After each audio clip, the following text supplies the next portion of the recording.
Welcome to Carrion Comfort News. Good Saturday afternoon, everybody. My name is Wes Franks. My pronouns are he, they, and I am one of your hosts for this afternoon, as well as the founder and creative director of Carrion Comfort Studios. And to my left, your right is. Hi, my name's Zoe. My pronouns are they, she, and I am your co host today for Carrion Comfort News. Fantastic, fantastic. We have a lot of great news today. We have a lot of some touching news, some heartbreaking news, um, and just some silly stuff going on today. We also have we have a game at the end of tonight's of this afternoon's episode that will go into more detail. If you follow us on Twitter or on the Discord, you know exactly what's coming soon. But before we do all that, I do want to get into our sponsors. Just give a good old shout out to all of our sponsors that help make Carrying Comfort Studios possible. So let's go ahead and get a quick shout out here, real quick. Starting with Calo Energy. Calo Energy is a game focused plant based supplements company that we have partnered with and I use in my daily life as well as Zoe does. Whether it's Q Focus to help you stay focused when playing video games or at work, or their Q Energy powdered energy drinks to give you a boost without the crash like most energy drinks. Calo has you covered. Be sure to use code COMFORT at checkout to earn 10% off your Calo purchases now. And if you follow the link in the chat or in our About section down below to let them know we sent you. Our next sponsors is Dice Envy. If you're ever looking to grab some dice to fill your coffers, then consider using our referral link in the chat and in our About section now here, because we have to grab a very special set from Dice Envy just for you or for others in your life. Dice Envy provides high quality handcrafted dice at a very reasonable price, but they don't just offer dice, they also provide dice trays, dice bags, and more. Make sure to use the code COMFORT at checkouts as well so you get 10% off of your order. Speaking of 10% off of your order, we have 1985 Games. We are now sponsored by 1995 Games. They are the creators of Dungeon Craft, an affordable way to upgrade campaigns to draw stunning visual worlds. And unlike many terrain solutions on the market, like the big one that makes the really pretty stuff that's super expensive and you have to paint it, Dungeon Craft is priced to allow any gamer to upgrade their campaign with over 1,000 cutout pieces without having to spend the equivalent of a dragon's hoard. Use our link in the chat or in the About section and check them out for new battle maps, miniatures, and their brand new deck of stories. And you know what? If you use code COMFORT at checkout, you get, you guessed it, 10% off of your order. So go ahead and check that out. Perfect, perfect, perfect. And now, only for a few more days, because we have approximately 3 or 4 days left in March, Hellofresh. For the month of March, we are being sponsored by Hellofresh. Hellofresh provides easy-to-cook meals for you and your family with minimal food waste at a minimal cost. I use Hellofresh in my personal everyday life. I get their weekly boxes all the time. They help provide with me meals so I don't have to deal with the grocery store, the hassle, or figuring out ingredients. It's right there. It's helped me with my workout and meal prep that I do for my diet. It's fantastic. And for this month, if you use code POGSE2345, you get up to 16 free meals plus 3 surprise gifts across 6 HelloFresh boxes, plus free shipping on your first box at HelloFresh.com. Link is in the chat. Go ahead and help us out. For every person that signs up with HelloFresh, we get $100. So you are helping us out immensely. And not only are you helping us out, but you are helping yourself out by contributing and bringing HelloFresh into your life. And last but certainly not least, going back to 1985 Games, they are presenting to you the last set of VHS-themed sharp edge resin dice that you will ever need. 1985 Games has launched a special Kickstarter for these VHS-themed dice, and we have a special link that is an access for our community. Every single dice in this set is hand-poured, polished, and painted. No part of this process is automated, so imperfections or differences in color can and will happen. This is due to the nature of how they're crafted and is totally normal. It is impossible to ensure that the dice are identical or look exactly as depicted in our photos. Each set of dice is one of a kind. They also come with a commemorative VHS-style slipcase and box to help them keep safe and display them proudly. So, not only do we have a special link for our community to contribute to this Kickstarter pledge. But on top of that, the first 20 people who pledge on the Kickstarter and provide me with proof of pledging will be entered into a raffle to win a free set of these dice. I have to have a proof of pledge to know that you actually contributed to the Kickstarter, and you could win your very own 1985 games dice. They look great. I've seen so many pictures. Justice has shown them on camera to me. They look fantastic. Go ahead and hit that link in the chat that was just dropped by Zoe there. And go ahead and help us get them past their stretch goals because they've already been funded. So, yeah. Thank y'all so much. I feel like I've talked so much. I think I talked so much, Zoe. So, can you go ahead and kick us off with our first bit of news here, bringing into our full focus. We have video game news. Take it away, Zoe. Sure. So the first piece of news I have for you all is about a little game called Tunic. You may be familiar with Tunic if you watched Leslie play it on Comfort Sickle this past week. It's a game that I've been playing a lot and enjoying a lot. Tunic's a great game. The news, unfortunately, is less than great. Various people have been flooding the Tunic Metacritic pages with negative user review scores. This just came out a few days ago over on Metacritic. People have been review bombing the game Tunic for a number of reasons. The comments make such claims as it being too much like Zelda, which in my opinion is a little ridiculous because it was sort of how Tunic was advertised, as being very inspired by The Legend of Zelda. It is also being review bombed because of complaints around Tunic's difficulty. If you watched Tunic on Comfort Sickle or have played the game yourself, you'll know that it borrows a lot of elements from Dark Souls, including the difficulty. It is a game that, in my opinion, does not deserve review bombing, but then again, a lot of things that get review bombed rarely deserve it. And typically get review bombed for ridiculous reasons like this, but that is currently going on with Tunic as of just a few days ago. Other games that have recently experienced review bombing on Metacritic, the PS5 and Xbox Series X versions of Grand Theft Auto 5 were also review bombed due to the new release's lack of upgrades and price point. So Tunic is not the only one dealing with this right now. But it is very unfortunate.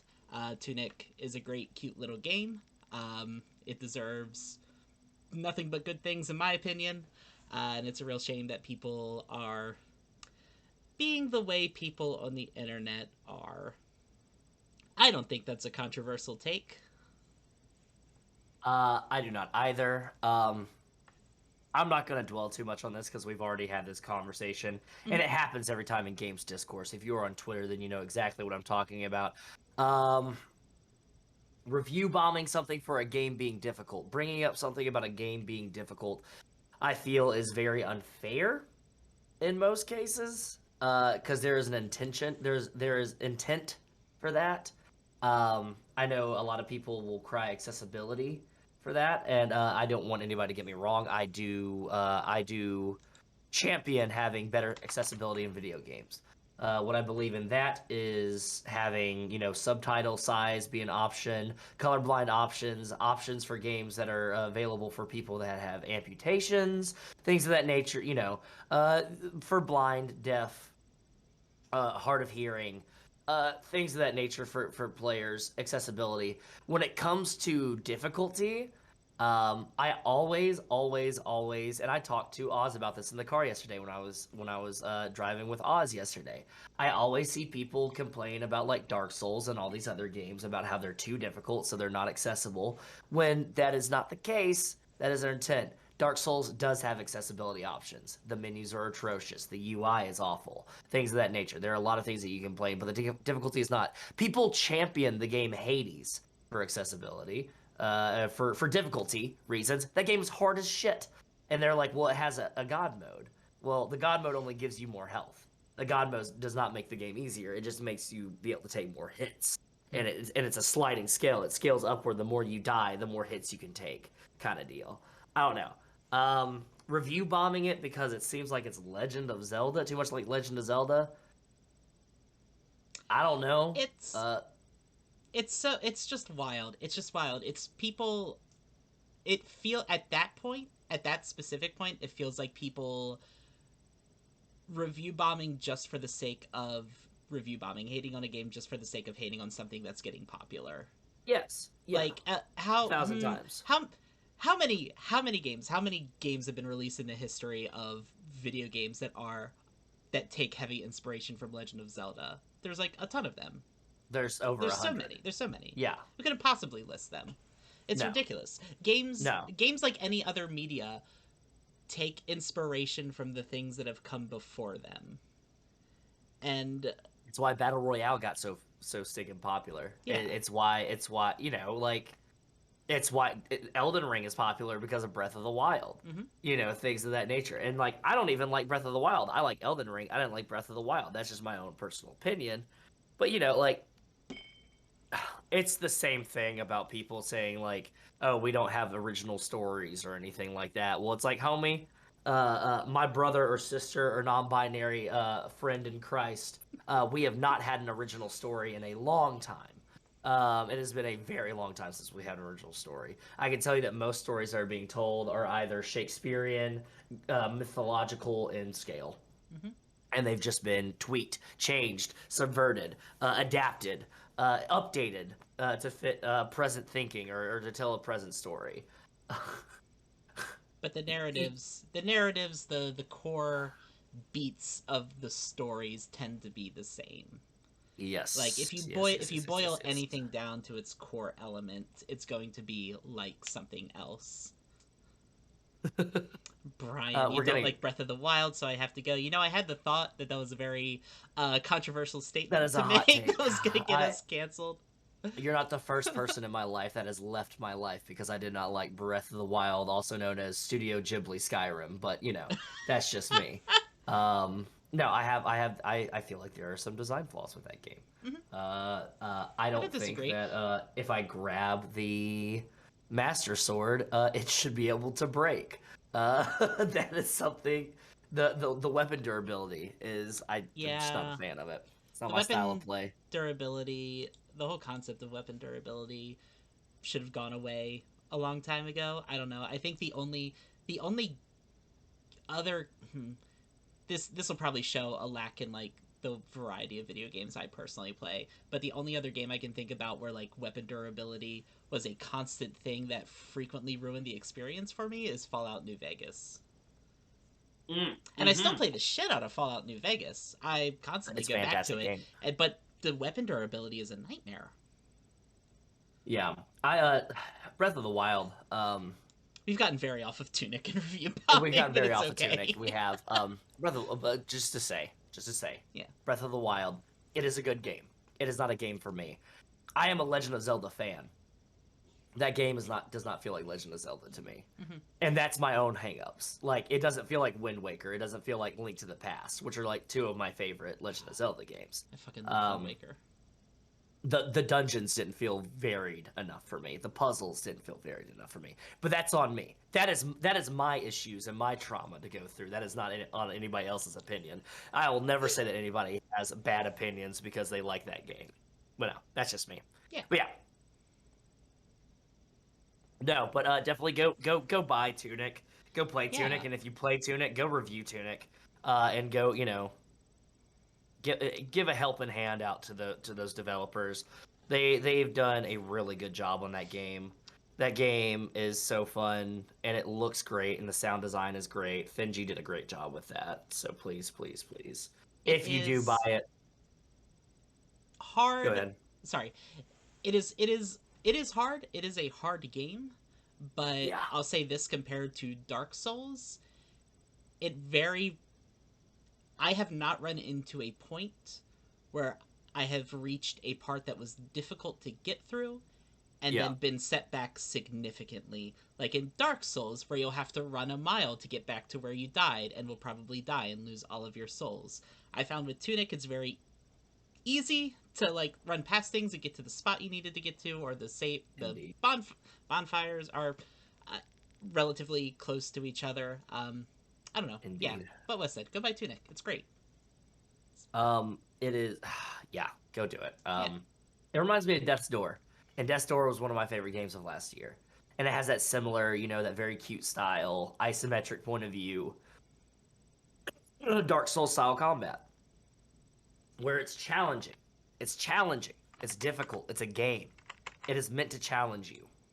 I'm sorry, but honestly, if you don't like challenging games, and I hate to say this, but it's like, if you don't like challenging games, don't play challenging games. I'm sorry. There are a slew of games that are for you.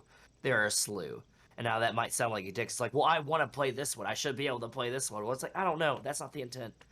So we start talking about, is our video games art, and then we start talking about artistic intent and like the integrity of art, and we don't have time for that today. Yeah. Is that all you got for Tunic today? That is all I had about Tunic. Amazing. So I am going to be over here talking about some great news that we have here. Ghostwire Tokyo has been released for PC, PS5, PlayStation 4. And it is a fantastic, fantastic game. I believe it's also for Xbox 360. Published by Bethesda, and then developed by the studio. God, where is it in my notes? Oh my goodness, I feel so embarrassed right now because I had it written down in my notes and I cannot find the name of the studio. But it's a really good studio. Tango Gameworks, there we go. It is a lot of different things. That game is a lot of different things. It is a paranormal buddy cop drama. It is a horror first-person action game. It is also a wonderful recreation of the Shibuya district in Tokyo.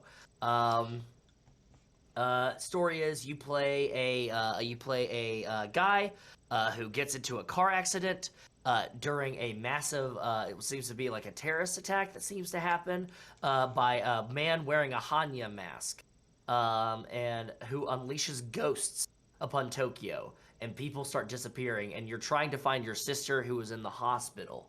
What can you do? Well, you have the spirit of a former cop named KK who has inhabited your body, so it's playing a little bit like World of Darkness' Wraith, and you have to work together to fight against other spirits and ghosts to defeat Hanya and find your sister. The game is absolutely gorgeous. It's like neon horror, a lot of neon, bright, flashing colors, but like a lot of shadowed and dark. The character, like the enemy designs, are like gruesome and beautiful. The combat is very tight. It's very simplistic, but it has a lot of depth to it. But the most important thing is that it is an accurate representation of Japanese culture, especially modern culture, and the clash between Japanese modern culture and Japanese folklore. The studio's producer, Masato Kimura, said that a lot of the entire concept stemmed from the city of Tokyo, and the game is about Tokyo itself. Tokyo is a character. Tokyo is the main character. Even though you're playing Akito and KK, they wanted to showcase the Shibuya district in Tokyo and how important it is. If you don't know where Shibuya is, the one of the most popular areas in Japan is the Shibuya crossing, where it's those crosswalks where you see people like cross multiple times a day, massive people in the heart of Tokyo. I've been playing it, and there wasn't going to be a game that was going to take Elden Ring out of my hands, and this game did it. And I bought it on a whim, just off of a recommendation from Zachary Valdo. Said, I think you would like this, and Zachary Valdo was correct. I love that game. So go check it out. And it's also very refreshing seeing how well the developers and the creators are portraying Japanese society, especially compared to games like Ghost of Tsushima, which was made by a Western developer, and Sifu, who was made by a Western developer, which, while they did have, sensitivity consultants on their games, they missed the mark on some of the cultural touchstones and aspects that make their games unique. And this game definitely hits that mark. So definitely go check out Ghostwire Tokyo. Just released. Fantastic.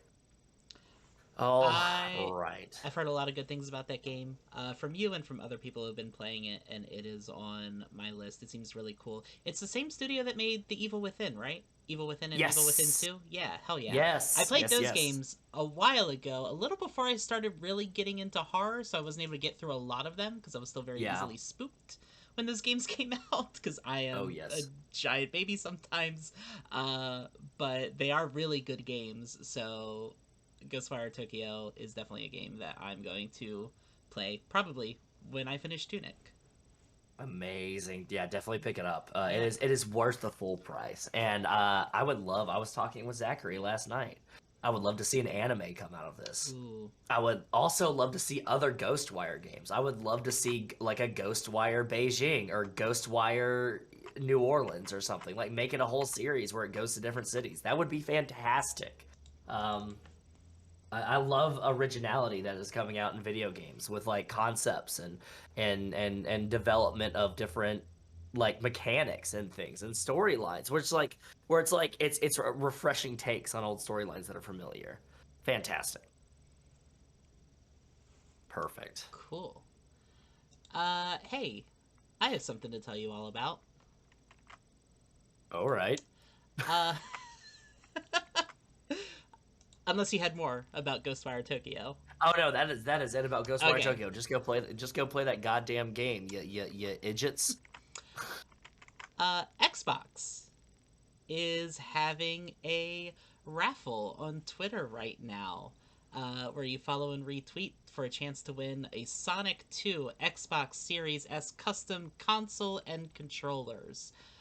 This raffle ends on April 4th, and the reason I'm telling you this is because you need to see what these controllers look like. No. So let me just bring that up real quick. No. Boom. There they are. No. In all of their fuzzy furry glory. No. You can see you have Knuckles red and Sonic blue. This is what's gonna turn me into fucking... This is gonna turn me into the Riddler. This is my origin story. This is your Riddler origin story? This is your Riddler phase? Yeah. They're just... I can't imagine holding that controller. I can't imagine doing it. I can't imagine sitting down to play a game and having that sensory hell of however those things must feel in your hand. Does nobody else get kind of sweaty when you play games with like a controller? Yeah. Like, do you have to wash these? that's what I want. Like, how do you care for these? Of course, I entered into the sweepstakes. I just did it, but like, because if I get this, those controllers are gonna go in I'm not even gonna use the console. If I win, it's going right there. I mean, maybe that's it. Maybe that's it. Maybe they're just supposed to be for display. I don't... And maybe... I don't know. Maybe the image is misleading. Maybe when the controllers actually get released, they're not going to be this hyper-realistic furry. But I don't know. I'm looking at that D-pad. That D-pad doesn't even look usable. That D-pad is lost in a forest of knuckle hair. I wish you wouldn't call it knuckle hair. Oh, hashtag cancel CCN. Okay. This is the line. This is the line. This is it. All right. This is the line. This is where it is. Screen. We're taking it off screen. Look, oh my if goodness. You want the chance to win some of the most horrifying looking game controllers I've ever seen, that's how you do it. I am also going to enter it because that's who I am as a person. Might as well. No, it was not supposed to end up like this, Zoe. Oh, goodness. How upsetting. Deeply upsetting. Anyway, I hope I win them. I hope you do too. Honestly, I hope you win over me. Speaking of winning, let's talk about a loser real quick. And not like a loser as in a loser, but somebody who has lost. Popular chess streamer and grandmaster Hikaru Nakamura thought it would be okay to watch Dr. Disrespect play chess on Twitch, and he was wrong. Hikaru Nakamura is a chess grandmaster and a popular player. And he was watching the Chess Grand Prix next week because it was going to be involving Dr. Disrespect and Dr. Lupo. two PhDs of streaming, allegedly. Dr. Disrespect, the highly controversial character who just settled out of court the lawsuit that he had with Twitch over him being banned for unknown reasons, has struck again, but this time not even being involved completely, as streamer and chess master Hikaru Nakamura was banned from Twitch for showing a Dr. Disrespect chess.com stream on the platform. So it seems that not only is Dr. Disrespect banned from the platform, but his likeness has been banned as well. Absolutely wild. I wonder if it was under he was just covering the chess.com coverage Grand Prix on YouTube. And it is it's wild to me that even the guy's likeness and they're saying that it was due to a violation of Twitch's community guidelines or terms of service.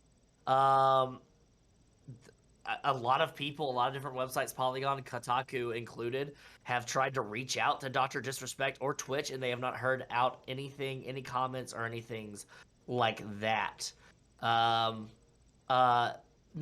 has stated, "Chill out, you guys. Do you think I care? This is chess." So, Nakamura seems to be taking it very well. It is only a temporary ban. It's not permanent in any way, shape, or form, and while it's unfortunate it has happened, and again, I'm looking forward to returning to Twitch as soon as possible, the Grandmaster says. Zoe, what do you think about this? What do you think about chess? You know what? I don't have a lot of strong feelings about chess as a game. I'm a big fan of Chess the Musical, but that's about as far as my experience with chess goes. I think based on everything happening around this whole thing with Dr. Disrespect and Twitch, it seems very wild to me that you wouldn't think twice before doing that or listen to people who tried to work, because the stories I saw had people trying to warn him that this was going to get him in trouble, and he said, yes, nah, it's fine, and then turns out it's not fine. And I'm glad that it was only a suspension, because some of the original stories that I saw were using the word ban a lot, which I understand it's a temporary ban, but still ban brings up a different thing in mind, especially with the permanent ban that has happened to Dr. Disrespect. And you can go look up the articles yourself. Obviously, I'm not going to pull them up to show just how prominently featured he was, because that'll get us suspended probably. Yes. He, I don't know. It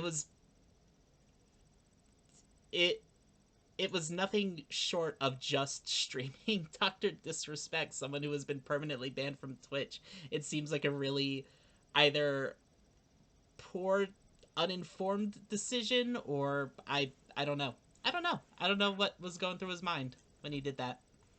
It is always a good forum to understand how legal proceedings happen, that even if two parties that are in disagreement settle out of court and they have no further legal issues, there are still issues that people are going to have with having them included upon their platform. I understand, we're on Twitch. I have my problems with Twitch, but, I know better than to bring somebody that they are having active issues with. There's just things that you got to pay attention to. And that goes for any other kind of person that has been banned or temporarily banned on Twitch on the platform. It's happened before. There have been some streamers that have been banned for reasons, and then they, before the terms of their ban have been served, they were on another streamer's stream, and Twitch temporarily banned that streamer. And it's one of those things where it's like, you are disregarding the terms of service that you accepted, the conditions that you accepted when you started streaming on this platform, is that you would also respect the grounds of your banning. It's like you being banned from a bar or a restaurant in town and you showing back up with a different group of people on a different day. You're still banned. You can't show up, and you know what? It's just gonna cause more issues. Mm-hmm. It's one of those things. You kind of have to, I'm a good little leftist. I'm a radical leftist. But I also understand that there are certain guidelines in this world that keep people safe and keep people taken care of. There are some that I don't agree with. There are a lot I do not agree with, but there are some that I do agree with. And I think, you know what, homie, you did the crime, you gotta do the time, you know? Yeah. Don't bring Dr. Disrespect on Twitch. Don't show him. Talk about him. Talk shit about him. Fuck that guy. But don't bring him on Twitch. Hey, speaking of people who deserve to be canceled.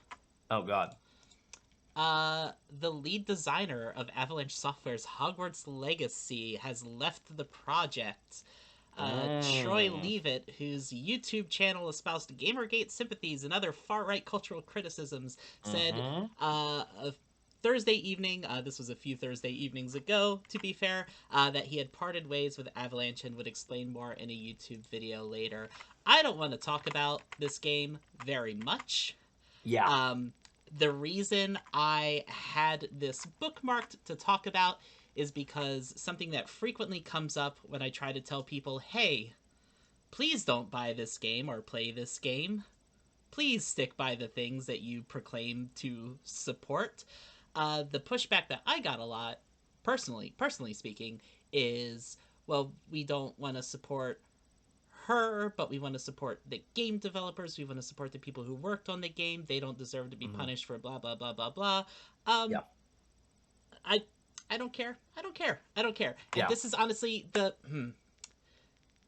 fact that this person was the lead developer of the game who, what do I say in my notes? On February 19th, Liam Robertson of Did You Know Gaming called attention to Leavitt's 40-year-old YouTube channel, whose 60 or so videos direct harsh right-wing criticism at pop culture critic Anita Sarkeesian, other feminists and social justice advocates at large. Some of Leavitt's videos also sympathize with Gamergate, a 6-year-old reactionary harassment campaign that targets feminists, progressive, and other social justice voices who develop or comment on video games. The thing that keeps happening as the author of this franchise continues to reveal herself to be worse and worse and worse and worse and worse is that she was never really a great person to begin with. No. Re-examining this franchise with non-child eyes reveals how much her politics of today were her politics back then, and you can see them in the book. Knowing what we know now, you can see it very clearly. A lot of stuff people called out before, and it was rationalized as a sort of like, well, they just missed the metaphor, but no, it's clearer and clearer that the politics are not, you're not able to separate them from the person or the franchise or anything this franchise does. It is wholly unsurprising that someone like this was the lead developer on this game.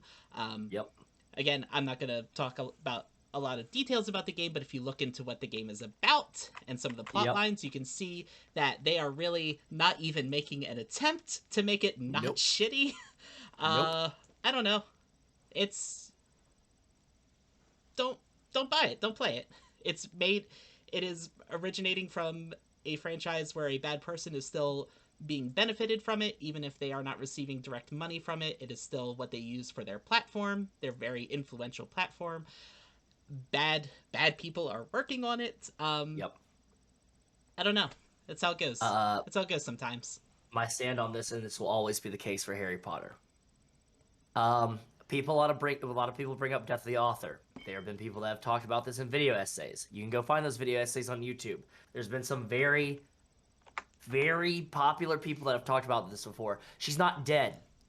Every time you buy a piece of Harry Potter merch, every time you buy a Harry Potter game, every time you buy a Harry Potter movie ticket, every time you go to fucking the Harry Potter world at fucking Universal Studios or wherever the fuck it is, you are directly giving her money. And you know what she's doing? She's taking that money and she's contributing it to anti-trans, radically anti-trans political movements that are happening in the UK that are also going to try to spread worldwide. She is a political voice in the United Kingdom.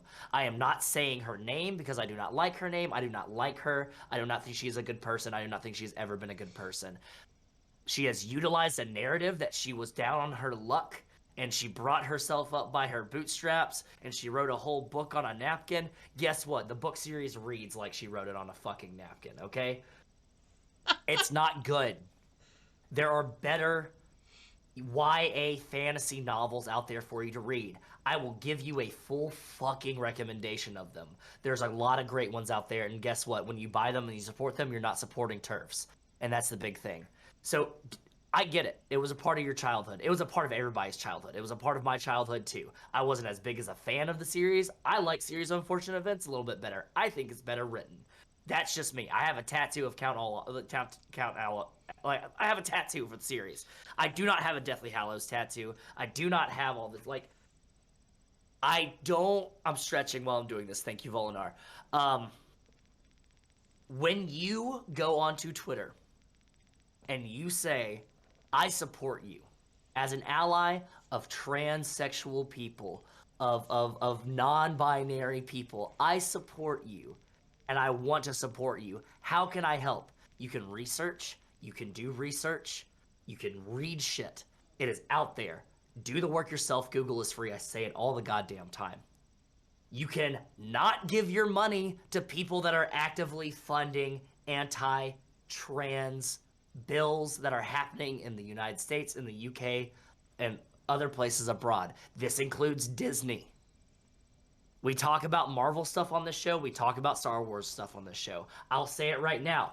I can get banned. You can clip this, what I'm about to say. I'm telling you right now. You can clip this, what I'm about to say. You can tag Disney. I can get in trouble for this. When I watch the Disney Marvel shows and the Disney Star Wars shows, I pirate them. I take torrents and I pirate them because I do not want to give Disney money. I do not go to the Disney World because I do not want to give Disney money because Disney does not support culture that represents me. Disney provides money to different people that want to actively see people like me and people like my co-host not be here anymore. On this planet, on this world, not be existent anymore. It is an affront to who I am as a person, and that is a shame because I love Marvel. I love comic books. Daredevil is one of my favorite superheroes of all time. I love Spider-Man. I grew up with Spider-Man. I wanted to beat Peter Parker so bad when I was a kid. I used to enjoy Star Wars. I don't as much anymore because I think the fandom is toxic and I think that the series has gone downhill radically. I still watch the stuff, but I make sure that I'm not giving anybody fucking money when I do. And that is another way how you can show your support, by not taking your money and putting it into the pockets of people that want to see transsexual people killed off the face of the earth. Find a better series. Take your fucking Hogwarts house off of your Twitter bio. I've started to go through and block people. I will unfollow you. I will block you. I don't want to hear about your trip to the Wizarding World of Harry Potter. If you want to play this game, which looks bad, just in general looks bad, go ahead and do it. Do it on your own time. Do not take up my time or any of my friends' times that are trans or non-binary. Do not take up their time with it. Don't want to hear it. Do not watch the game. Do not share anything about the game that you think it looks cool or anything like that. I don't have time for it. That's my own personal opinion. Don't give money to transphobes. Like, don't give money to TERFs. It is that easy. Do not provide money to it. Don't go see the new movie. I don't care. I love Mads Mikkelsen. I think Mads Mikkelsen is great. Does it hurt me that he's in the new movie? It does. It hurts my feelings a lot because he said that he has supported trans people before. You got to make a paycheck. I get it. But sometimes you just got to say no. And if you see big streamers out there, and I'm calling out big streamers too. You can clip this too. Big streamers, people that are bigger than us. If you actively promote this game on your channel, I will not follow you. I will not give you any more money. I will not support you because you do not support me. You do not support my friends. And that's the bottom line. I don't care how big you are. I don't care if you could potentially help us out by raiding into us one time or promoting. I don't care. I don't care. You're actively giving money to a person that wants to do harm to people that I care about. That's how I got to think about it. That's what I think. I'm glad that guy left the game. I wish the game would never get released, but I'm glad that guy left the game. And I hope he falls off a cliff accidentally. I hope he's on a vacation with his family, and he fucking falls into a ravine. He's a piece of shit. Whoo! Yeah. I don't have anything to add to that. Perfect. Last little bit of gaming news, then we're gonna move on to some wrestling news. That we'll keep the wrestling news a little bit short here. The Witcher 4 has been announced. That's all we know. The Witcher 4 has been announced. They had a picture of a medallion in the snow.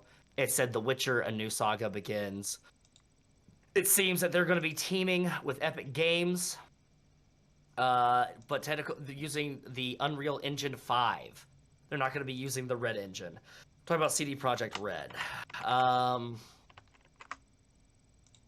I like the Witcher series. I like the Netflix series. I have a very love-hate relationship with the author in the book series because that guy's got a lot of weird opinions on just life in general. Poland's a wild place, y'all. It's wild.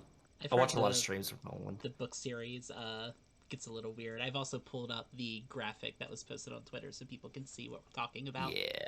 Yeah. It looks to be a House of the Cat or a House of the Dog. It looks to be a house that I've never seen before. And there's different Witcher houses. There's the schools. Sorry, School of the Viper, School of the Wolf, School of the Bear, School of the Cat, School of the Chimera, I think. Don't quote me on it. I don't know. But different schools, different styles of Witchers. This is obviously not Geralt's wolf medallion, so it seems that we are getting a different school, a different story. Very refreshing. I hope that this game is good, and I hope that CD Projekt Red has learned from their experiences with Cyberpunk 2077 that they need to treat their employees better, and that they need to do a little bit more content consulting before they release a game. But, I mean, I like the Witcher series. I like the game series. It's fun. Even the much maligned first game that looks like garbage, it's fun. It's Eurojank. Witcher 3 is one of my favorite RPGs that came out. It's expansive. It's everything I want in a fantasy series. But once again, another company where our politics do not align, and I'm very hesitant to get excited for these kind of things. You know, weird. Yeah, it's weird. I always jump to the thing, the common and frequent saying, there's no ethical consumption under capitalism, which is true. Mm-hmm. But when people or companies are overtly sinister, we can do our best not to support those people. Yeah. And that is not to say never support them ever again and you're bad for doing it. It is to say, push these companies to do better. Push these properties, push these people that are in charge to do better. And you can do that with your wallet. That is the only thing that capitalists understand is money. And the only way that you can hurt them and make sure that your process is the things that you believe in are going to be pushed across is if you use your money. And if the people around you use your money. That's the best way. The best way to scare a capitalist or a Tory, in the words of idols, is to read and get rich. And that is the scariest thing that can ever happen to a capitalist, is for one of us people to start reading more and to get rich. So, vote with your wallet, that kind of thing.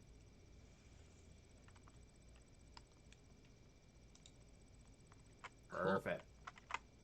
Excellent. Is that everything we got for video game news? That is all I have. We got it. Welcome to Keep It Kayfabe, the wrestling news segments. Not a lot of news coming out, just some important stuff. We have Wrestlemania weekend coming up for the WWE. Speaking of companies that I do not give my money to, but my friend Kevin is going to be hosting Wrestlemania for us friends to watch, and I cannot wait to see that utter shit show. We got a very full card, 2 nights of sports entertainment action, and apparently Cody Rhodes, one-time EVP of AEW, is going to be making his debut. at WrestleMania to fight Seth Rollins. A man that once complained very heavily about how WWE tarnished his father's reputation, as well as his and his brothers, has apparently, for the love of the almighty American dollar, gone back to the dark side once again. But in some more positive news, former WWE wrestler Toni Storm launched her OnlyFans last week, and she made over $10,000 within 24 hours. Correction. Since then, she has already made $20,000. She's currently charging $20 per month for her subscription. There is no telling of whether it's just going to be lewds or nudes. This makes me very happy. Toni Storm is a fantastic, fantastic wrestler from New Zealand. She is a very gorgeous woman, but she was also very much misused by WWE and not treated fairly by them, not booked very well. And so she went to the company and said, I want to be released. And they said, are you sure? And she said, yeah. She did not show up to work. And apparently in that time, she decided, I'm going to make a shit ton of money, and I'm going to make it my own way by starting an OnlyFans. And I'm very proud of her. That is awesome. Get away from a place that's taking advantage of you and go and make your fucking money. And I highly recommend that for anybody that can do it, that feels comfortable doing that. Quit your fucking job and start selling your feet on the internet to the highest bidder so that you can go to that vacation in Cabo San Lucas. You deserve it, honey. But yeah. 2 nights and 1 pay-per-view. That is correct. 2 nights and 1 pay-per-view. That is correct. That is correct. Perfect. Do you have any comments on Toni Storm, a New Zealand wrestler, quitting WWE and launching an OnlyFans and making over $20,000 in 6 hours? The only comment I have is good for her. I'm glad she got out of a shitty situation and is doing well for herself. There's always the thing that comes up when famous people please don't sell your feet. Sorry, Brian's comment distracted me. Sell pictures of your feet. Do not sell your feet. Please don't sell your feet. Look, you don't know what kind of black markets there are out there. No, I'm just gonna take my feet. It's like Adopt a Highway, or like where you purchase a star where you don't actually own the star, but you like own like the naming of it. Like that's how I'm gonna treat my toes and my feet. See, if you want to learn more, you can message me. Just inject yourself with that good old lizard DNA, and you can regenerate. Anyway, I'm gonna stop talking about that. There's always the thing when famous people join OnlyFans. That came up a lot when, oh god, who was it? Was it Bella Thorne? Yeah, Bella Thorne. Joined OnlyFans, and people basically. Other times that has happened, it's always feels like people who do not need this extra cash flow and take attention away from sex workers, and it's not just sex workers on OnlyFans, of course. But the conversation primarily revolves around sex workers. But they take money and attention away from the people who need it. The story about Toni Storm, as we all know, I don't know a lot about wrestling, but this doesn't feel like the same situation. I'm happy for her. Yeah, that's all I got. A true blue, good for her story. Yeah. And as everybody knows, I love a good for her story. AEW news with the purchase of ROH Ring of Honor by Tony Khan suggests that there are going to be other wrestlers joining the company to wrestle on both brands. And you know what? We have our first confirmation of Jonathan Gresham. Jonathan Gresham is a very technical wrestler. He is a short king. We stand a short king. He is the current ROH World Heavyweight Champion, World Champion. He has defended that title multiple times across numerous different companies and brands. He is fantastic. He is one of my favorite wrestlers of all time. He is from Atlanta, Georgia. He is 5'4" and weighs 195 pounds, and every single bit of that is muscle. And I cannot wait to see what he does in Ring of Honor as well as AEW. Just a true talent. Honestly, a somebody that is really very, very, very fun to watch. So I cannot wait to see the Octopus John Gresham just completely demolish some people in AEW and Ring of Honor. And that is it for wrestling news today. A very short Keep It Kayfabe segment. Thank you. Tune in next week for more. Thank you for the subscription, the low frequency. Thank you so much. Your support means everything. We now have 70 subscribers instead of 69. I get a little bit of sad, but you know. Thank Clearly, you so much. we just need to keep pushing it until we get up to 420, and then everything will Exactly. be all right again. Exactly. Everything will be all right again. Exactly. All right, moving away from wrestling news and going into table talk RPG news. What do you got for us, Zoe? Yeah, I got some big TTRPG news out of Magpie Games. Magpie Games issued an apology with their latest Kickstarter update for Urban Shadows 2nd Edition.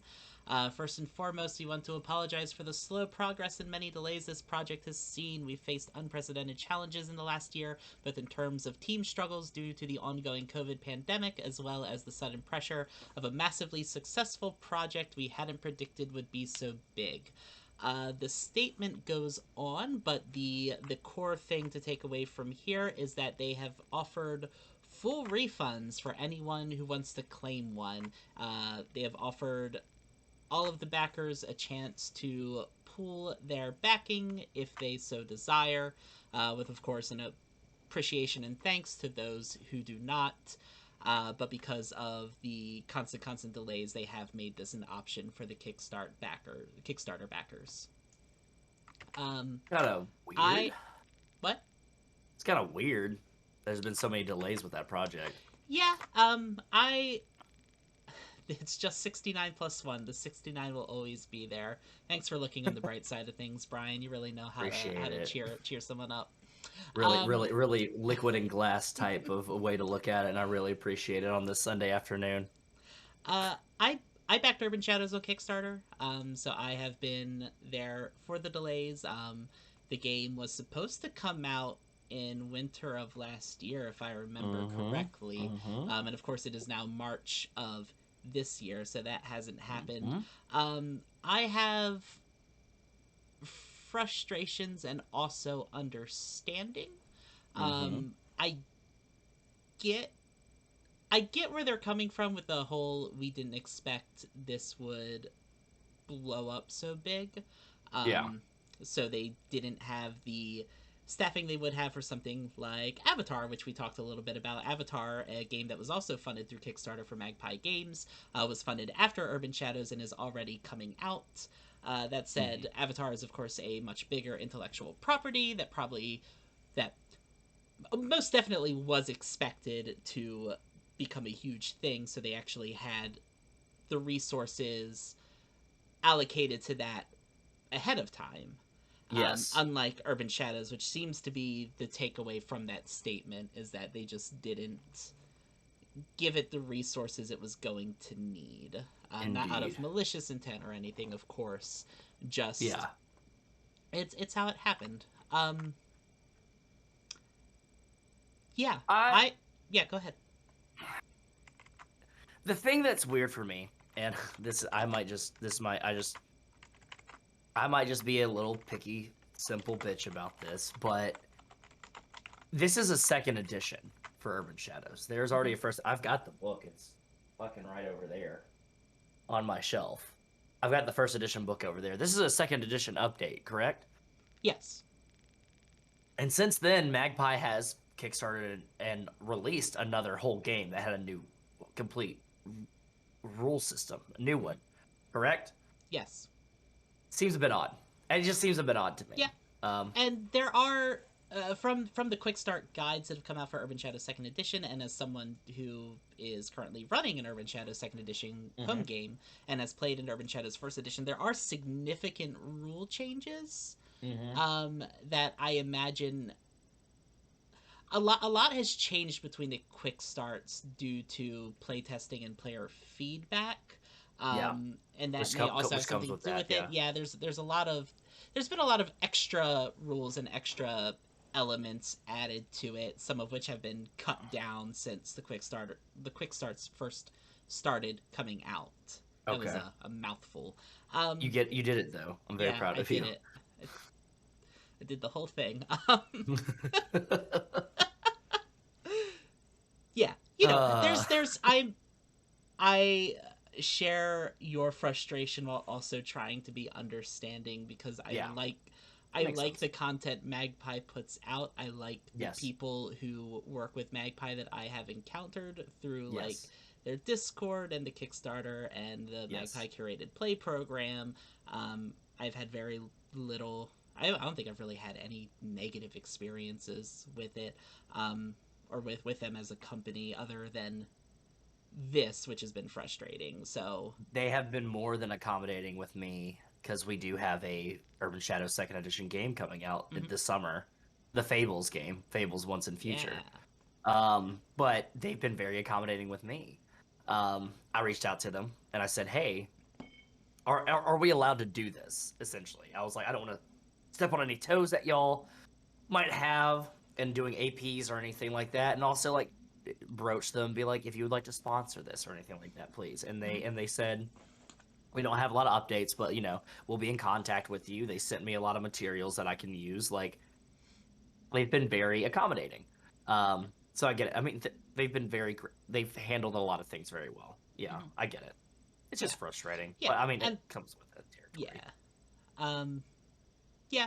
The big news here is the offer for the refunding of the Kickstarter backers, which I'm sure was also not a decision that was easily reached. It was probably a decision caused by complaints, if I had to guess, which I won't postulate too much about that. But yeah, it's the newest development in that Kickstarter. So I just wanted to bring that up and talk about it a little bit. Yeah, makes sense. Well, I hope for a speedy release, but I also hope that they take care of it and they do what they got to do. Yeah. At least they are communicating that, and they are making the offer. Yeah. I have had several Kickstarters that I've been involved with where there have not been any communication. Yeah. And there's been no communication, and there's been massive delays for no reason, while other projects have been kickstarted and funded but have not been released. There is one particular company that comes to mind that I will not air here on this news show. But if you're intrigued, you can always message me. I would love to dish the hot goss girlfriend. But no, I mean, I get it. At least they're communicating, and at least they're offering refunds and things of that nature. That's very cool of them. I will say that is very cool of them. And they did also say that they, I'm trying to find the quote exactly, but I may not have copy-pasted this. But they did say, either in this update, and something I just didn't copy over, or maybe in the Discord, but they did say that the next Kickstarter update should have a clearer timetable of the release going forward. So, I'm excited to see that. That should come in April, I'm assuming. So fantastic. Fingers crossed. Fantastic. Well, speaking of Kickstarter news, Zoe, Kickstarter CEO Aziz Hassan is stepping down after 3 years at the head of the crowdfunding giant. The decision was officially announced in a blog post titled "Moving Forward with Gratitude," and has named current Chief Operating Officer Sean Lowe as an interim CEO. Now, while not specified, Hassan has said that his leaving of the position is to be able to focus on his family and make good on recent personal reflections, probably in due to how they have handled their business in recent years. He stated in the blog post, "To our team, the backers, the creators, the entire community, you are what makes Kickstarter the creative and amazing place it is. Often beautiful, sometimes unusual, and always inspiring. I close my tenure here with so much gratitude and a much deeper personal connection to how powerful and impactful creative projects are in the world." There have been some people that have assumed that while he is stating that it is due to do some personal reflections and to be with his family, it might be connected to the fact that the massive L's that Kickstarter has taken in recent years, especially when the technology company's workforce was one of the first of its scale to successfully unionize in 2020, but management faced backlash for not voluntarily recognizing it the year before, and a few months after Hassan accepted his role. It even went to the links of using union-busting activities when it fired 3 high-level employees who had all been involved in the union's formation. So, this was something that I was very big into. It's why I don't really fuck with Kickstarter all that much. Indiegogo is great. Itch.io funding. Hell, I will send you fucking money through Cash App if it will help you fund your creative project. But, you know, union busting activities, I think it's vile. I think that's vile. Your employees are trying to take care of themselves, and you are doing your best to make sure that they cannot do that, and I just can't get behind that.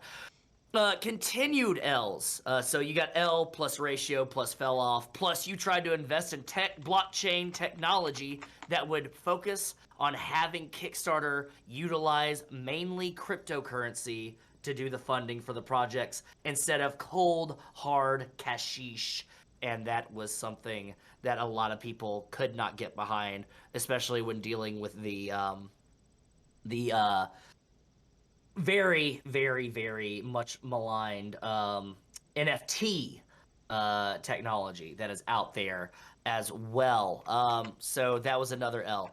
And then he did not mention anything about union busting or doing the creator-powered advisory council or backlash to the blockchain announcement or the amount of money that they take from projects that are funded successfully by creators. He formed the advisory council for creators to keep Kickstarter from making hasty mistakes or decisions that will hurt its users. Appointing Lowe as the interim CEO remains a bit of an open question because people really don't know how Lowe is going to handle being in the CEO chair. If things are going to get better for the company or if it's going to get worse.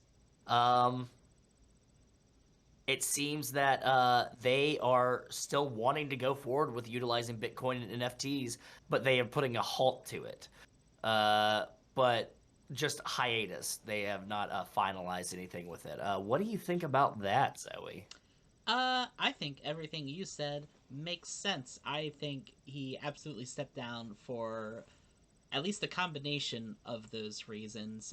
Kickstarter has gotten a lot of negative attention on the internet because of those different, I'm trying not to use the word reasons again, but that's what they are. For those reasons. Yeah. God, you reminded me of the fact that they hadn't actually done away with the idea of using Bitcoin and the blockchain and all of that garbage for their site, and that it was just put in a hiatus. It feels very much to me that it's one of those things where they're waiting for the fervor to die down and people to forget, and then they're going to do it but not make a big announcement like they did last time, and just kind of put it into effect quietly. But who knows what's actually going to happen. That is my take on it, I guess. I don't know. I have very little trust for big companies. Agreed. Big company bad. Yeah. But the only good thing in life: big beer, big pizza, no big company. No, I completely agree. Yeah, I completely agree. But we'll see. Maybe with a shift in leadership, things will change. Hopefully. Who can say? Fingers crossed. It's too early to say. We'll keep an eye on it. Hey, you know where you'll probably hear about it? Right here on Carrion Comfort News. Probably from this guy, too. This guy's just a little chatterbox, aren't you? Aw. Look at him. Yeah, now you're just like, oh, now I'm going to go to sleep now. So You'll sweet. freak me out. So precious. Get out of here. You get food soon. Thoughts on Jade Dragon taking their Kickstarter to Indiegogo? I support it. I fully support it. Great. Yeah. Jade Dragon got my money real quick. Real quick. Also, I think it's a much more efficient way for creators to know how much money they actually have. Mm-hmm. Because Kickstarter, for some people, not taking your money immediately for the Kickstarter funding seems like a safe thing to do. You're really kind of putting your hopes on future money, and I know that there's a lot of projects out there that they have people that will pledge a lot of money, and then those people have to cancel their pledge at the last minute because they don't have that money anymore. It has happened with a lot of projects that I've seen.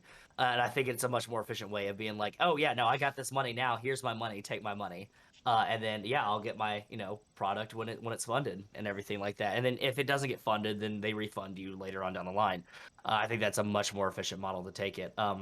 Yeah. Also, having backed a lot of projects on Indiegogo, I like the company. I like how they handle things. I like how they're very outspoken in like their intentions of their company. And I think it seems to be that they take care of their creators a little bit more than Kickstarter, which is a very refreshing thing to see. Mm-hmm. That's kind of how I see it. That's my 1 and 2 cents on that. Yeah, I completely agree. Perfect. Thanks for the question. Yeah, excellent question. Yeah, if y'all got any questions about any of this news stuff, please drop them in the chat. Yeah. Speaking of cool things that I would never expect to see in my lifetime, Dungeons & Dragons' next anthology supplement is written entirely by Black and Brown authors. Journeys Through the Radiant Citadel include 13 new adventures for Dungeon Masters to take their parties through. It will be available on June 21st. And co-lead of the project, Ajit George, said that the project grew out of his experience working as a freelance designer for WotC, Wizards of the Coast, in 2020. He was part of a diverse collection of writers involved in creating Von Richten's Guide to Ravenloft, a book that I did not like. I'm not a big fan of WotC, but I did not like that book. I thought it did not really add too much to Ravenloft. That's my own opinion. You're allowed to have your own. If you want to argue about it with me, then argue about it with me in my Twitter DMs. Polygon called it the best D&D book of this generation. I disagree, but that is just from my standpoint. That is my own opinion. George became the first person of Indian descent to write Indian-inspired material for Wizards' tabletop role-playing game. He says that he left that experience wanting more, which was born to Journeys Through the Radiant Citadel. It is going to be like anthology adventure Candlekeep Mysteries and Tales from the Yawning Portal, but it is going to focus on a library on Faerun's Sword Coast, so more Forgotten Realms stuff. That is my more Forgotten Realms, like, boon. And it is going to have a focus on more Eastern influences, including Indian, Chinese, Japanese, and African focuses of stories. Seems like it's going to be very well done. The artwork looks great. It's going to be another book. But it's more Forgotten Realms and more Obi-Wan. So this seems to be, if you are looking for more things to run your players through, go check out Journeys Through the Radiant Citadel. Cool. I know I'm not saying anything new by saying that Dungeons & Dragons is a property that has tried to take influences from other cultures and frequently misses the mark by a wild margin. So I don't really like Dungeons and Dragons as a system, which is a controversial take and not a controversial take at the same time. Yep. For some fucking hell, that's just the internet, baby. But I'll buy this book. I'm interested. I'm really interested to see what it brings. And yeah. It's one of those things where you want. Dungeons and Dragons is like, it's the game. It's the game. Capital T, capital G, it's the game. And writers and creators in the TTRPG space using it to make themselves more known, make their voices known, is not something I would fault anyone for. Which is something that people like to do on the internet, and it's wild to me. I don't know. That's all I got to say. I'm just glad that WotC is finally, providing a little bit of work towards, people of color. Yeah. And not just taking advantage of them like they've been wont to do in the past. Yeah. I mean, this goes all right around, one step forward, 3 steps back. They still have Mike Merles, hired into the company. Known abuser supporter Mike Merles, so Yeah. Go check that out. Just go Google Mike Merles Zach S, and you can learn a lot about that. There's Twitter threads about that. Go check that out. Also stealing people's art and not crediting them for it. Not properly taking care of women and people of color in their company, things of that nature. Another one of those big things where I've kind of stopped playing the game myself. I've realized that I've stopped really having fun with that game, and I've been trying to find other stuff to do. To the point where, like, you can see there are about 1, 2, 3, 4, 5, 6, 7 books on my shelf. That used to be about 18 books on my shelf, but I sold a bunch of them. I'm trying to sell these. So if you want to buy some D&D books, hit me up. But no, I mean, just kind of tired of it. Not really wanting to deal with it. But Yeah. Yep. Hey, speaking of Dungeons and Dragons. Yo, what's up? I got some Dungeons and Dragons related news for you. That's my segue as I bring up the article. Stephen Colbert and the Critical Role cast are heading on another adventure. The Late Show host will join the show for a special Red Nose Day Dungeons and Dragons campaign. Like the last time Colbert and Critical Role united in the name of charity, donors will choose the adventure. There are several poll questions to choose from, like Colbert's familiar, a magical item, and even a spell that might help him out of a tricky situation. Answering multiple poll questions will require multiple donations. Fans can donate and equip the talk show host with all of his D&D needs from March 23rd to April 1st at 6 p.m. Pacific time, with the show airing on the Critical Role Twitch channel on April 28th at 7 p.m. Pacific time. If I can be very opinionated, I mean, of course, some real controversial takes. Critical Role and modern day Stephen Colbert are not things that I care for in the slightest. Yeah. God, this is a very personal thing. Every time I see Stephen Colbert's name come up nowadays, I just get so sad because this is a product of his show being on when I was in high school. He was definitely the impetus for my own political radicalization, which seems wild to say because it's Stephen Colbert, and I know he's not very radical, at least not anymore. Stranger things have happened. But I'll tell you. it was his personality that started to push me that way. So seeing how toothless he's become since getting the Late Show is very depressing. But also, it's for charity. Yeah, it's for Red Nose Day.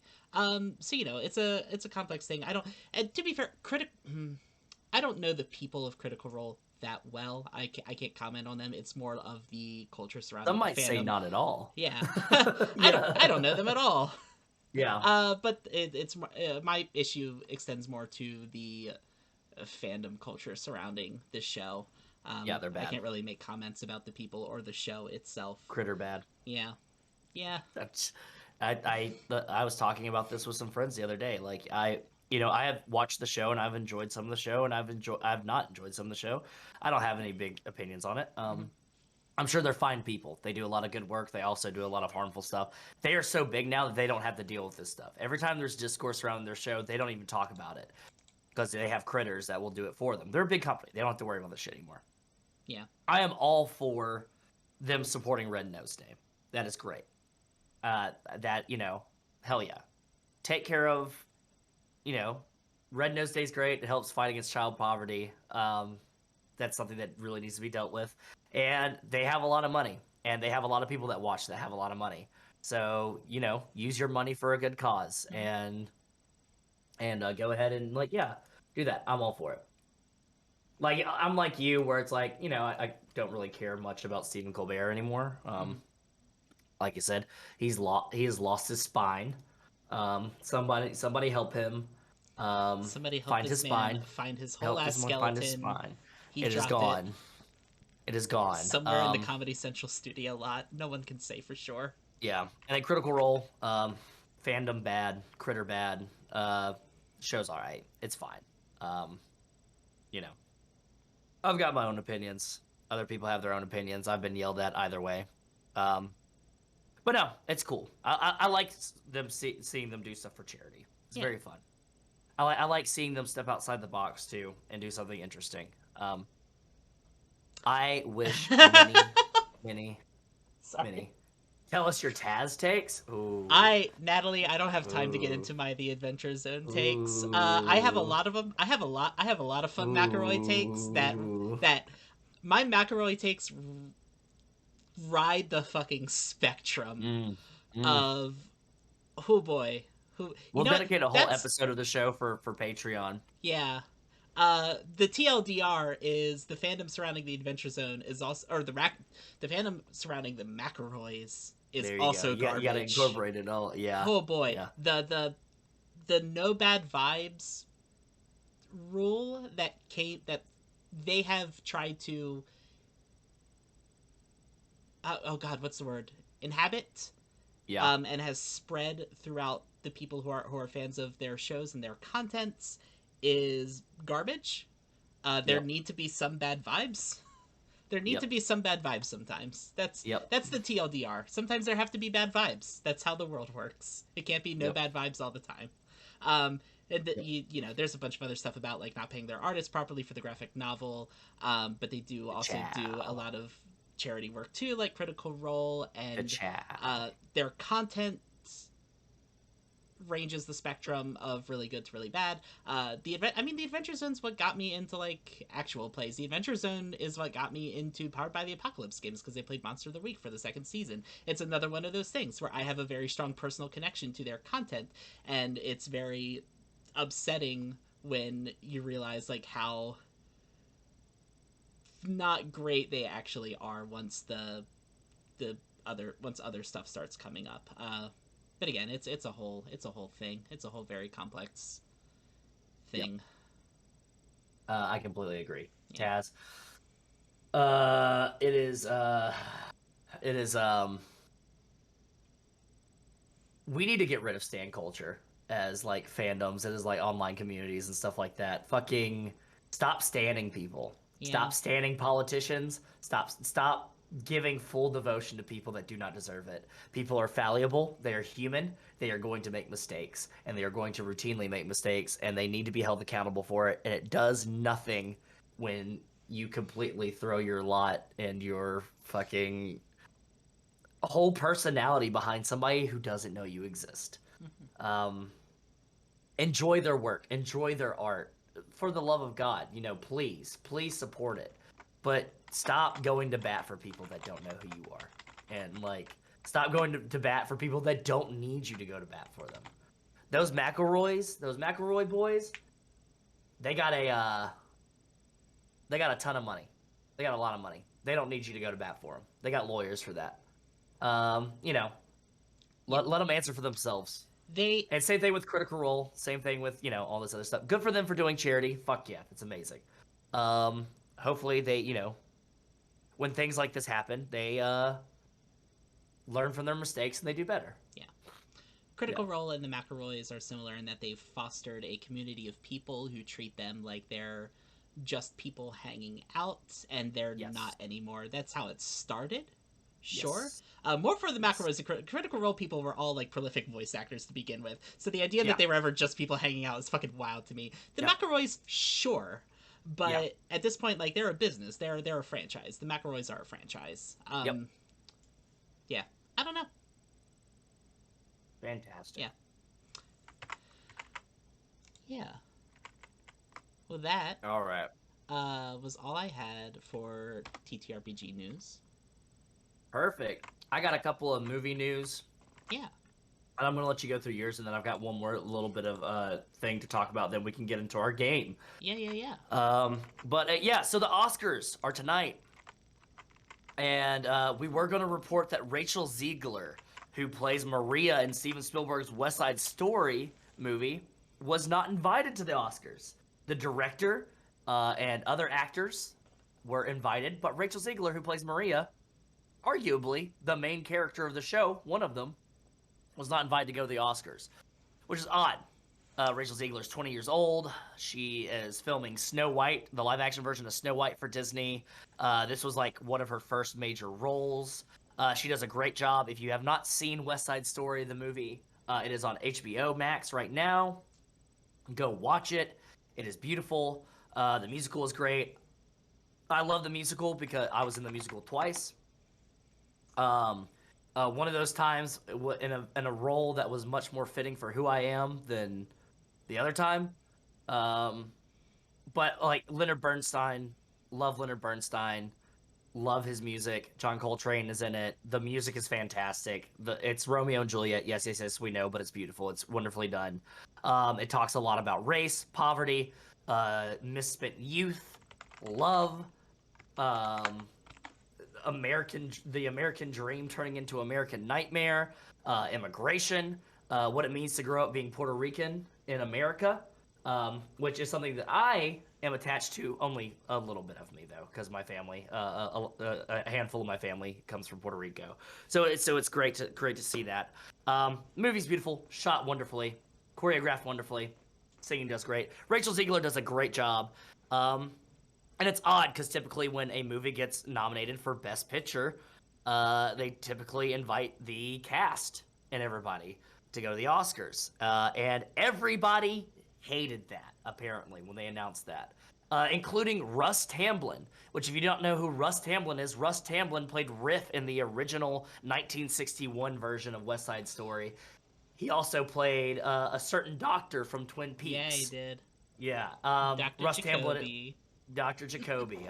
Russ Tamblyn is a fantastic actor, and he came out and he said, let's see, let's get this statement from Russ Tamblyn. I've got the tweet right here. At the Academy, as a voting member and the original Riff, let me say it's your duty to find Rachel a seat at the Oscars. She stars in West Side Story, which is nominated across the board. When they say representation matters, this is what that means. Please do right by her. There's been an update on that story.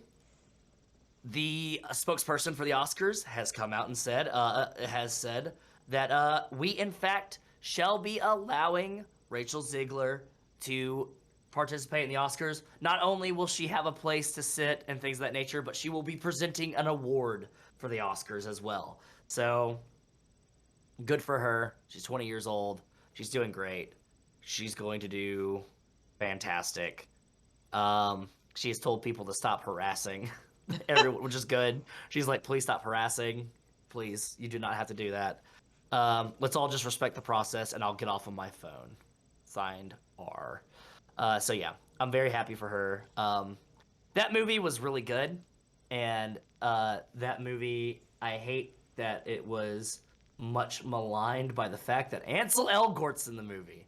Could have done without him, but you know what? It was filmed already before all that stuff came out about that shitty little boy. Yeah. So, you know. But yeah. Who did I play in... So, the first year in West Side Story... The first time I played West Side Story, it was in high school. I was just a shark. Because I was one of the few people... Not to toot my own horn, toot. But I was a very good dancer. And I was...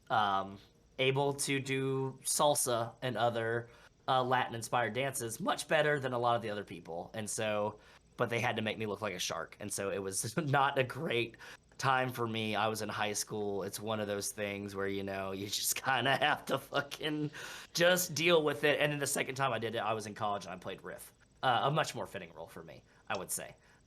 Very fun role. Very great role. Very taxing role, dancing-wise. You ever try to do ballet and Converses? Fucking sucks. Yeah.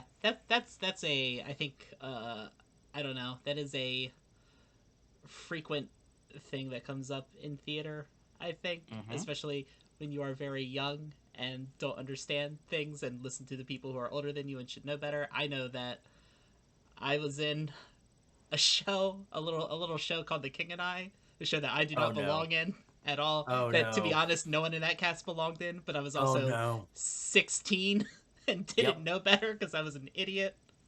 And the adults in charge should have known better and not done that show. That's all I got to say about that. When In the Heights, one of my favorite musicals is In the Heights. Not a big Lin-Manuel fan, but I do like In the Heights. Every time you see a new high school announcing they're doing In the Heights, it's like Hartford High School in Connecticut is doing Lin-Manuel Miranda's In the Heights. They have one actor of color in the show, and it's like, You've got to read the room. You've Yeah. got to read the room, please. For the love of God. Why are you doing Once on This Island? Ooh, there's another one that was done locally that should not have been done. Look, the point is, I don't know. Look at who makes up your school and use your fucking head, theater teachers. Just do Shrek the Musical or Seussical, you assholes. Fuck, come on. Beauty and the Beast, it's right there. How's your That's all ramen? I got about West Side Story. It's great. Good. Thank you. Sorry, I do intermittent fasting, everybody. No, you're fine. So my fasting broke while we were watching, and so I had to eat. I wanted to ask. Food's important. I have some movie news. Hell yeah. Just a couple little things here. First off, Harvey Guillen, famed actor from What We Do in the Shadows, we talked about a couple of weeks ago, who was cast in an unknown role in Blue Beetle. Indeed. Yeah. He has been cast as the voice of Nightwing in HBO Max's Harley Quinn, the animated series. Fantastic. I am very excited about that. I love Harvey Guillen. I love the Harley Quinn show. What I've seen of it, I don't keep up with it as much as I would like to, but it's a very good show and deserves nothing but good things. Guillen was also announced to be featured in the upcoming sequel to the hit film. I'm going to say in quotes, the article says hit film. I don't think that's true because they're making a sequel 10 years later, but Puss in Boots. Puss in Boots: The Last Wish, he's going to be in that too. Which, you know what? Hey, a paycheck's a paycheck, and he'll probably get paid a lot for it because it's DreamWorks, so good for him. I would not call Puss in Boots a hit movie, though, but what do I know? Not me. Not me. Yeah. Oh my god. I really like Harvey Guillen, and I really like the Harley Quinn show. It's very good. It has my favorite interpretation of Bane, because it just kind of collides and combines all of them. And Bane is I love Bane's ongoing feud with Joshua. I think Joshua is that Oswald Cobblepot's nephew, or is it? I think so. It's either Josh or it's Lex Luthor. It's one of the two. But him trying to explain to Joshua how to be evil. Oswald Cobblepot's nephew. Yep, Joshua. Okay, Cobblepot. perfect. Yeah, Joshua, no.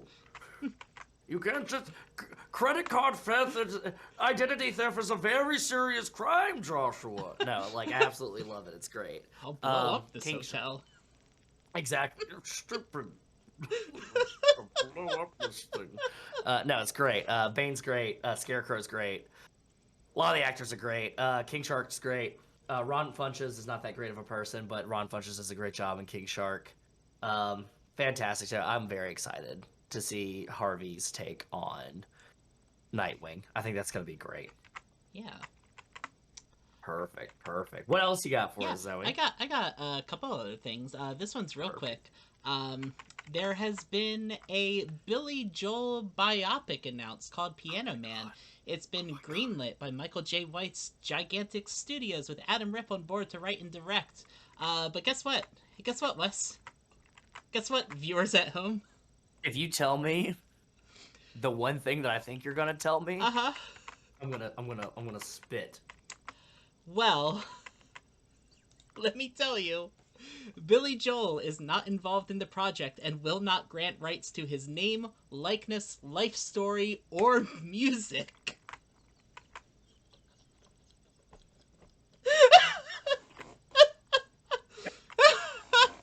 Have we not learned? Have we not learned? Andre 3000 was cast to play Jimi Hendrix in a biopic about Jimi Hendrix. Jimi Hendrix's estate did not give them permission to use Jimi Hendrix's full name or his music in the movie. So they had to write their own music for the movie where Andre 3000 plays Jimi Hendrix. Do you know who doesn't write music like Jimi Hendrix? Who? Everybody else. Everybody else. If you can't use their music, then don't do it. How are you going to do a movie about Billy Joel if you can't get Billy Joel? Well, The biopic will follow Joel's early years from being discovered by his first manager, Mazer? I didn't look up how to pronounce that name, so I'm sorry if I'm mispronouncing it. Erwin Mazer, yeah. At age 16 to playing in a Long Island cover band in the 1960s to his breakout performance in 1972 that captured the attention of Clive Davis. So here's an interesting thing that this article points out. As I said, Adam Ripp is on board to write and direct. The article states, if you'll recall, Adam Ripp is the son of Artie Ripp, who produced and famously botched Joel's first solo album, 1971's Cold Spring Harbor. Oh my god. Joel has publicly blamed the commercial failure of Cold Spring Harbor on Ripp, and after a falling out, Joel went from Ripp's family production to Columbia Records, where he became famous via Piano Man in 1973. According to Variety, the film's music is yet to be determined. So there's some weird personal beef behind the scenes here. It's wild. It's such a wild thing. Is this going to be a diss track of a movie, do you think? It might be. This might just be a diss track of Billy Joel. I wonder if this is why he's not giving his permission to sign off on it. Oh, absolutely. Absolutely. Yeah. 100%. That makes sense. I can't imagine any other reason. Can you imagine Rocket Man without Elton John? No. I don't... Rocket Man... That movie was so good, by the way, and it deserved to be treated better at the Oscars than fucking Bohemian Rhapsody, which was a fucking travesty of a movie. Mm-hmm. Fucking Bryan Singer should never be able to touch a film again in his fucking life.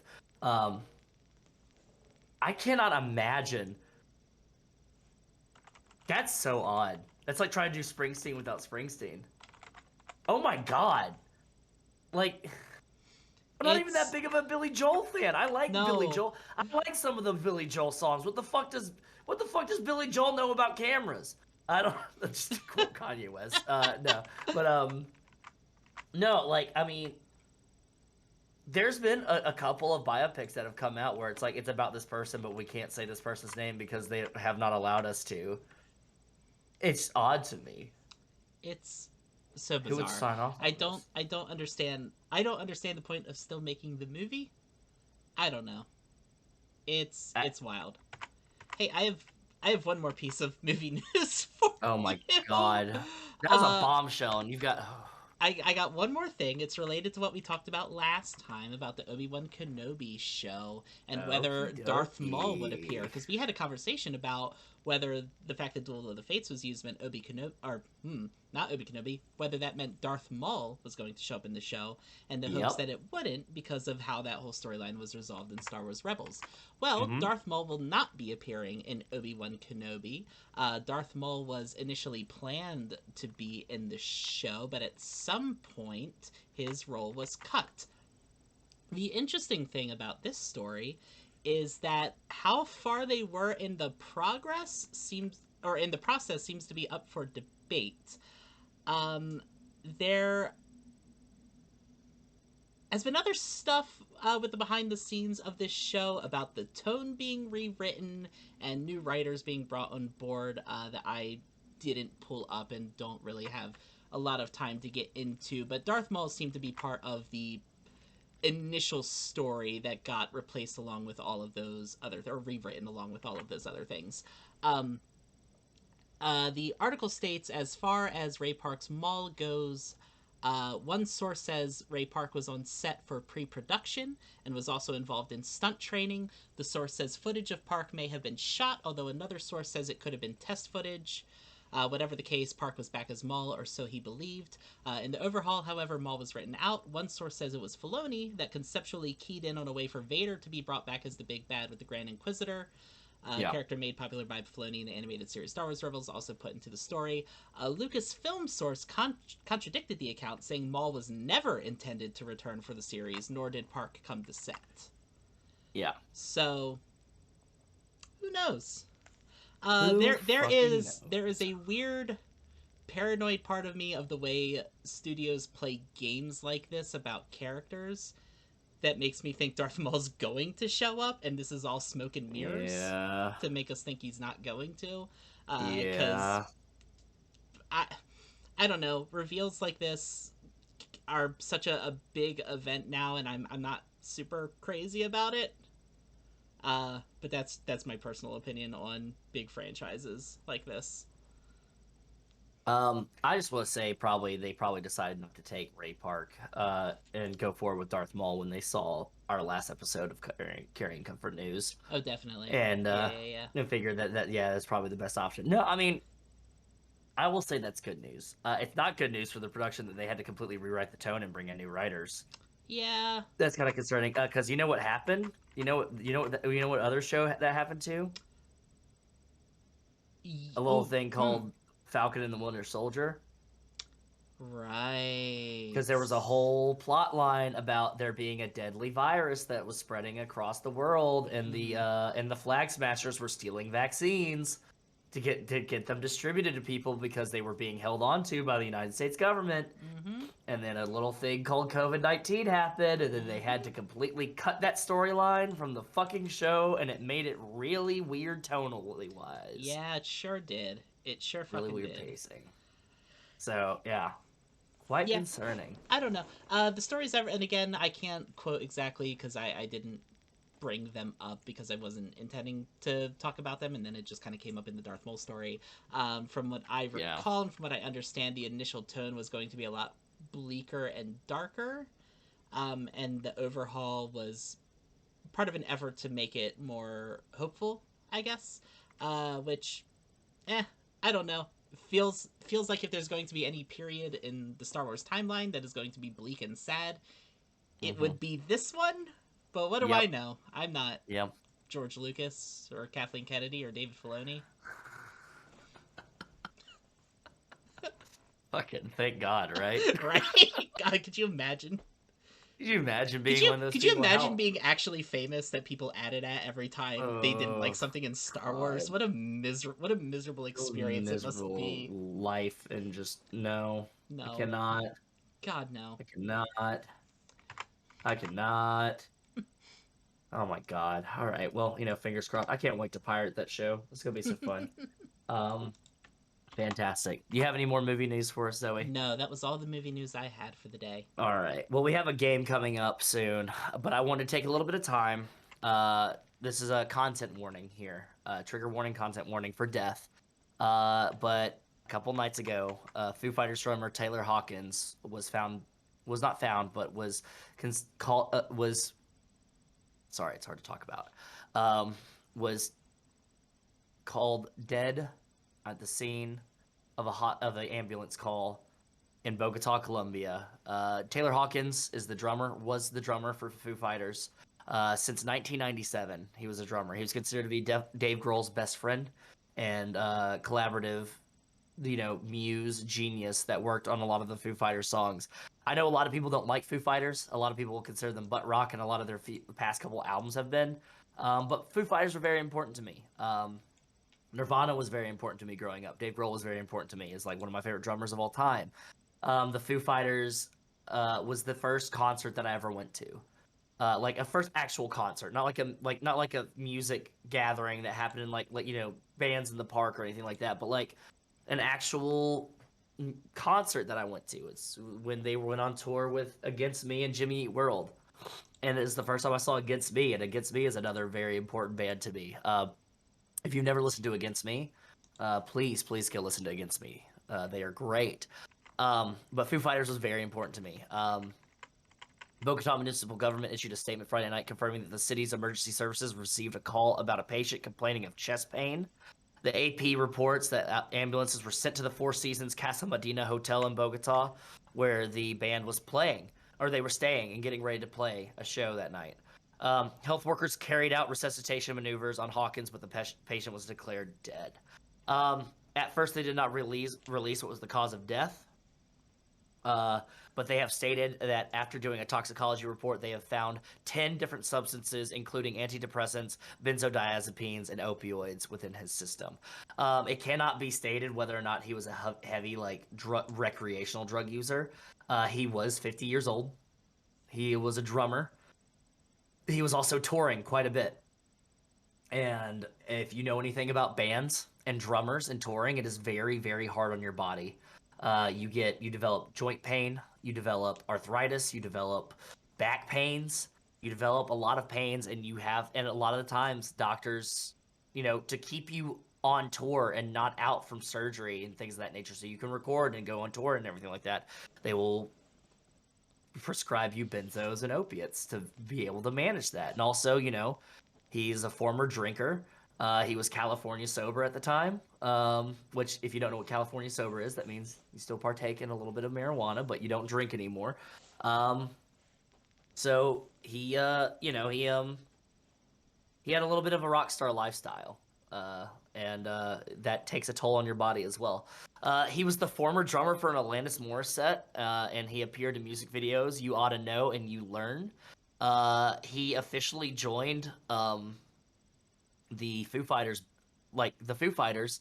after The Color and the Shape in 1997. Dave Grohl has referred to the drummer as his best friend and partner in crime and life. And long before he became a Foo Fighter, we would bump into each other backstage at festivals all over the world, and our chemistry was so obvious that even Alanis herself once asked him, "What are you going to do when Dave asks you to be his drummer?" Part Beavis and Butthead, part Dumb and Dumber, we were a hyperactive blur of Parliament, lights, and air drumming wherever we went. Taylor Hawkins has been described as having an infectious energy, constantly being positive, especially in the hardest moments of tour, being a wonderful, wonderful player of the drums, as well as singer that a lot of people did not get to witness. He's been tapped by many different musicians, including Jane's Addiction's bassist Chris Chaney, Queen's Brian May and Roger Taylor, Elliot Easton of the Cars, Perry Farrell, and, of course, Dave Grohl as one of the greatest drummers of rock and roll in our time, and there will never be anybody like him, and I agree. He, the Everlong, if people know Everlong, the Everlong drum fill, it is notoriously difficult because it does not stop. It is a continuous drum backing beat, and it is very tough, and he did that every single tour. It's great. Fantastic. Fantastic drummer. My heart goes out to his family and friends and everybody like that. I typically don't get too weepy about celebrity deaths because, you know, I don't really know them or anything like that, but it's very important. It's very important to me. And I will say that when I found out, I listened to a lot of Foo Fighters and cried and had a couple of drinks. But yeah, that's me. Just wanted to give a shout out to Taylor Hawkins. Yeah. All right. Anything else? No, I don't have anything to add to that. Perfect.